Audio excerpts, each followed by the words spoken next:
here we go. This is a helical port, doing a little bit of port work, not much. We got here, that's the roof of the port, and the air is coming down and it's being compressed. Sorry about the lighting, man, this sucks.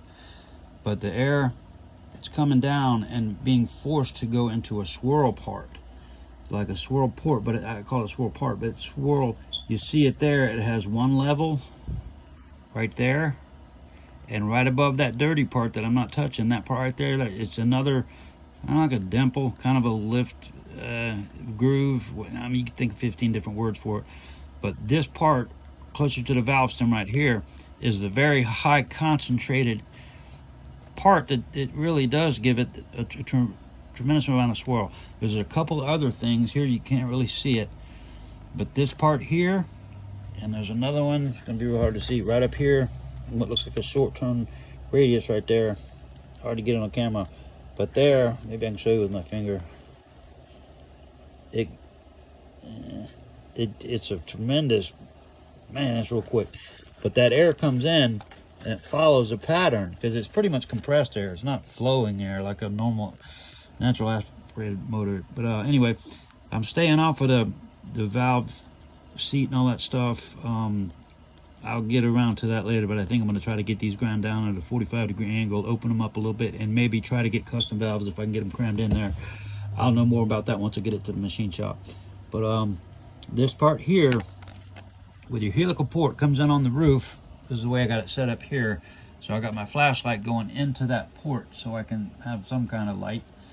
And then it comes down here, and I've been using a toothbrush to pull the crap out as I go. Gravity, it is what it is, but I've been keeping it clean. So that air comes in on a pretty damn big port, and it gets crammed down right here from the, again, helical is not a conventional port. This is different. It's completely different, actually. There's a lot more efficient because what that swirl does is it creates a tornado effect going into the combustion chamber, and the way it escapes the air there, because it actually, the highest restriction point is at the top of this valve seat. When it opens it, and here's the, the injectors right here, and that's a little glow plug thing. That's the shape of the combustion chamber. It's kind of limited, definitely limited, but I'll try to cram some whatever I can in there, because it's 1.675 inch valves in there for both intake and exhaust. And I pulled out my indicator there, and it's right at 1.94, and I think I can get rid of some of this thing here because it's just a hell of a lip. And if we're going to have from the intake, we're going to flow from the intake over here to the exhaust, that lip it's just a damn speed bump that don't really need to be there. I'll know a lot more about it once I get these to the machine shop. I'm just giving you guys an idea of what the heck a helical swirl port is. And again, right there, that part that I'm not touching, that is a groove, and I'm going to leave it there. But there's a pocket there, and it comes out. And I see a lot of guys grinding all this crap away, and I don't think that's a good idea. I'm leaving that there because that's what makes it go into a swirl. Well, this is kind of like the second, maybe, I don't know if you call it second stage of a swirl, but that's where the swirl that's closest to the valve, and right here by your valve seat, and that's why I'm really concentrated on blending the throat right there for this particular seat. I believe these are inducted into the head where it's actually part of the cast iron. They do a process, and these valve seats are part of the cast iron head. Who knows if I can get titanium or magnesium boron or whatever other type of material it's better at handling heat transfer. But anyway, just to show you an idea, because I don't see nothing on 7.3 ports on YouTube, and I'm at least going to give you guys something to look at, because it's kind of driving me crazy. No one's ever explaining it, and I don't even care if I'm good at explaining this crap, man. I ain't go to college for this crap. I'm just got common sense and say, what the heck's the air going to do, man?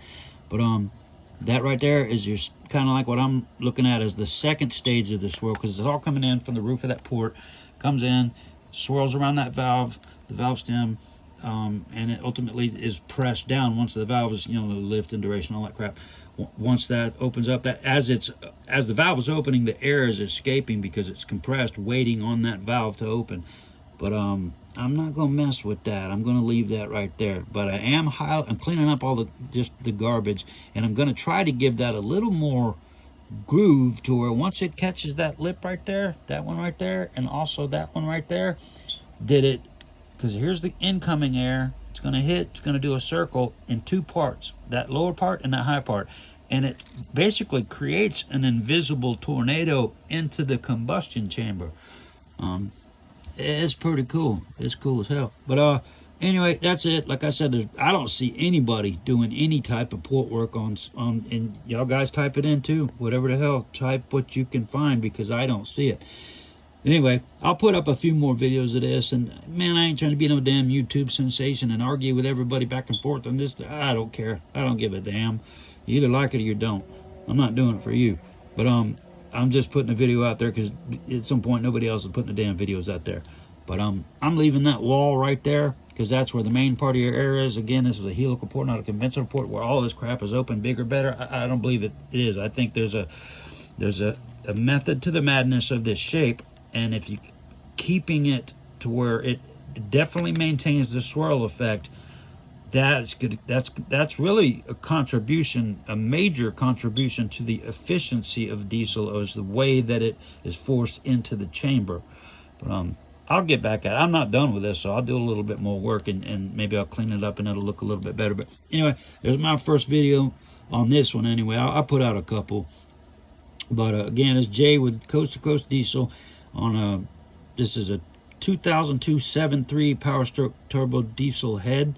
The intake port, and I got some stuff going on with the intake or the exhaust, just to open them up and clean them up and this and that, and try to get a little bit more flow. It's the exhaust is not so much an issue; it's going to get out of there, but cleaning it up a little bbit, every little bit helps and all that stuff. And a lot of people, they just shy away. They just, I don't know. I guess they're terrified of porting a head. It's just a damn piece of metal. Anyway, man, there's my goofy ass video.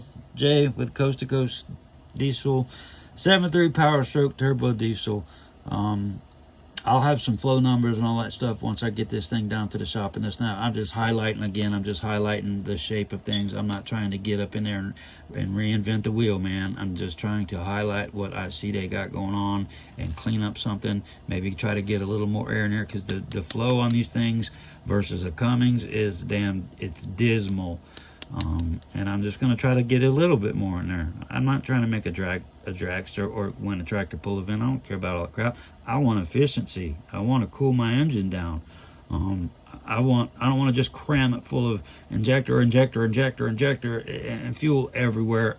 There's two parts to that, air and fuel. And I think a lot of people they just overlook one of the simple things. I mean, it takes air and fuel. And they're not even focused on air. I don't know what the hell's wrong with them. A little bit of turbo, this and that. But hey, man, there's more. You can do a few more things with detail. To each his own, man. Again, man, I'll even leave the comments on. I got a sense of humor. Y'all guys can say whatever the hell you want.